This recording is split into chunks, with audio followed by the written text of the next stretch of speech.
Hello বন্ধুরা, আমার চাঁপাইনবাবগঞ্জ থেকে ঢাকা জার্নি রিভিউ পর্ব 2 তে তোমাদেরকে স্বাগত জানাচ্ছি। আশা করি আজকে রিভিউটা তোমরা খুবই এনজয় করবা। আর আমি তো ড্রাইভার পর্যন্ত ছিলাম, সো ড্রাইভার ভাইয়ের নামটা ভুলে গেছি। ভাইয়া কিন্তু রাজশাহী পর্যন্ত আসছিল, মানে চাঁপাই থেকে রাজশাহী আসছিল। আর তারপর রাজশাহী থেকে আমরা চাঁপাই পর্যন্ত যেই বাসটা ড্রাইভ করছিল বা যিনি বাসটা ড্রাইভ করছিলেন ওনার নাম ছিল মাসুম ভাই। আর ওইখানে কিন্তু আবার হেল্পারও চেঞ্জ হয়ে গেছে। হেল্পার ভাইয়ের নাম ছিল মূলত আলহাজ।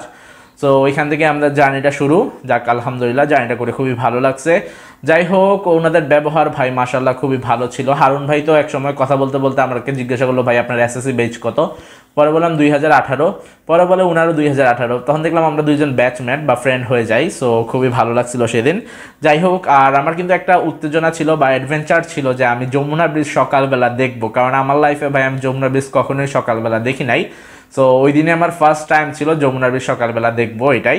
সো খুবই মজার একটা জার্নি ছিল। আশা করি আপনারা শুনেই মজা পাচ্ছেন। যাই হোক, আরও ইনফরমেশন আপনাদের সাথে শেয়ার করব। তা হচ্ছে এভাবে চলতে চলতে আমরা গোদাগাড়িতে চলে আসি।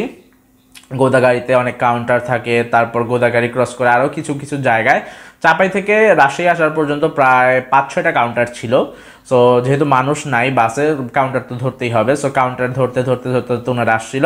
যাই হোক, এভাবে করতে করতে আমরা রাজশাহীতে ঢুকি। রাজশাহীতে ঢুকে শিরোইলে ছিল আমাদের প্রায় 15 মিনিটের ব্রেক। তখন আমি নেমে পুরো ভ্লগটা রেকর্ড করি। আর এক পর্যায়ে হারুন ভাই আমাকে ডাক দেয়। পরে ডাক দেওয়ার পরে উনি 2টা কাউন্টারে নিয়ে যায়। ওনাদের ব্যবহার প্রচুর ভালো ছিল। কাউন্টারে সবাই আমাকে প্রচুর আপ্যায়ন করছে বা সুন্দর করে ব্যবহার করছে, এটা আমার কাছে খুবই ভালো লাগছিল। যাই হোক, ওনাদের সাথে কথা বলছি, অনেক ইনফরমেশন নিছি, যার ভিডিও আমার কাছে আছে, ওইগুলো আমি আপলোড করবো ইনশাল্লাহ। সো এইভাবে চলতে চলতেই আমরা মূলত প্রায় 10টা 40-এর দিকে আমাদের বাসটা রাজশাহী থেকে শিরোল থেকে ছেড়ে যায়।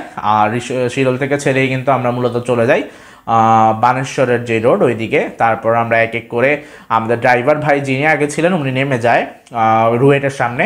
সো রুয়েট রিউ ক্রস করে বা রাজশাহী ইউনিভার্সিটি ক্রস করে আমরা চলে আসি নাটোর। আর তখন ছিল মাসুম ভাই ড্রাইভার, তারপর হেল্পার ছিল তা বলছি আলহাজ ভাই, আর সুপারভাইজার ছিল হারুন ভাই। সো এরকম চলতে চলতে আমরা মূলত নাটোর চলে আসি। নাটোর থেকে আমরা সব কিছু আরও প্যাসেঞ্জার উঠে ওই দিক থেকে ক্রস করে আমরা নাটোরের যেই মানে কাউন্টার আছে ওইখানে যেও আমাকে হারুন ভাই ডাকার পরে আমি আবারও যেয়ে ভ্লগ রেকর্ড করি এবং অনেক ইনফরমেশন নিয়ে নিই। সো এইভাবে করতে করতে আমাদের জার্নিটা কমপ্লিট করতে করতে আমরা বনপাড়া চলে আসি। বনপাড়াতে আসার পর বলপানা থেকে যে সিরাজগঞ্জের হাইওয়েটা আছে তা হচ্ছে পুরো সোজা।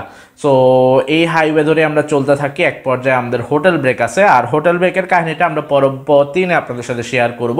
আশা করি আপনারা পরবর্তীটা দেখবেন। সবাই ভালো থাকেন। যেহেতু আমরা ভিডিওটা শেষ পর্যায়ে চলে আসছি গাইস, আল্লাহ হাফেজ, আসসালামু আলাইকুম। দেখাবেন ইনশাআল্লাহ পরবর্তীতে নতুন কোনো ভিডিওতে। Tata, bye bye, see you in the next video everyone. সবাই ভালো থাকেন।